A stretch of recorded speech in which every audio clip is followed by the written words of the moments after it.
I don't consider any other retail or wholesale baker, even a supermarket baker, really competition anymore. They're trying to do what we do. The competition that we've seen that I think has been the hardest for us to overcome in our industry has occurred over the last 5 years in the form of the local gas station, in the form of the local club store. Everyone is selling bakery. The farmers market's selling bakery. Everywhere you go, you can buy bakery.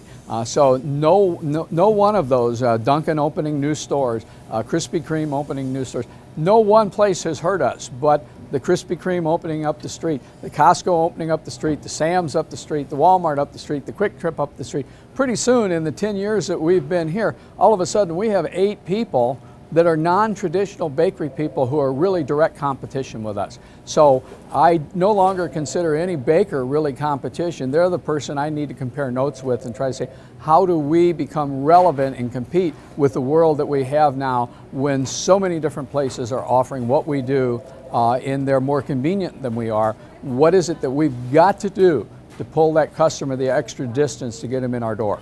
But a great resource, is naturally either the Retail Bakers of America, because you can get folks that you know, and we've recently joined a peer and buying group that is for bakeries, and that's called RPIA, and we were involved in helping start that, and that's a sharing group at a really different level, and we really work hard on these kinds of issues and trying to hook up bakers that are actually in other cities, because then it's really not any competition.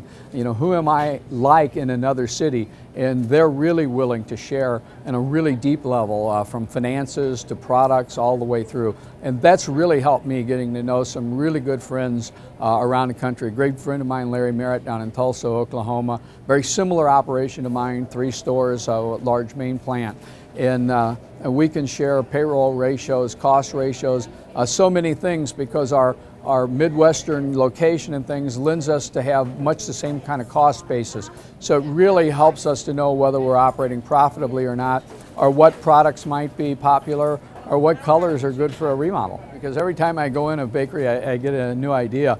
It can be as simple as Beth Fahey from Creative Cakes sharing how she's made a color and an order guide for decorated cakes that actually puts sample drawings and colors and shades and the way you can arrange cakes at a customer's fingertips to help make the choice better.